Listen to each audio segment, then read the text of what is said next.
السلام عليكم، اهلا وسهلا بكم جميعا في قناتي طبخ وشغل بيتي. النهاردة هنعمل مشبك على الطريقة السورية. تعالوا نشوف هنعمله ازاي. اول حاجة عندي هنا كوباية ونص السميد بتاع البسبوسة. دلوقتي هنضيف 3/4 الكوباية دقيق، معلقة كبيرة نشا، معلقة صغيرة خميرة، ومعلقة صغيرة بيكنج باودر، معلقة كبيرة سكر. هنضيف كوباية زبادي. في نفس الكوباية هضيف كوباية مية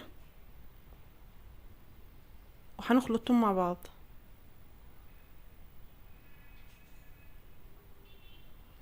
دلوقتي ده شكلهم بعد ما خلطتهم. دلوقتي هضيف معلقة كبيرة ماء زهر، ممكن تستغني عنها.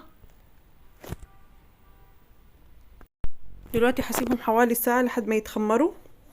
بعد ما تخمروا حطيتهم في كيس حلواني، ودلوقتي هبدأ اقلي فيهم. حطيت زيت مقلاه بس سخن، هنبدأ نشكل فيهم كده. القطر هي عبارة عن كوبايتين سكر عليهم كوباية مية عليهم عصرة ليمون. بعد ما يغلوا 10 دقايق هنطفي النار ونسيبهم يبرد تماما. دلوقتي هنبدأ قلي فيهم، هنقلبهم من الجهة التانية عشان ياخدوا لون احمر حلو. اول ما ياخدوا لون هنطلعهم مباشرة على القطر البارد.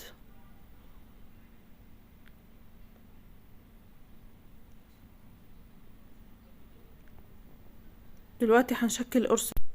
هنكمل باقي الكمية في نفس الطريقة.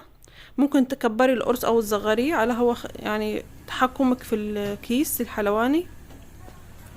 دلوقتي هنزله في القطر ونفس الكلام نديه قلبة في القطر وبعدين هنشيله.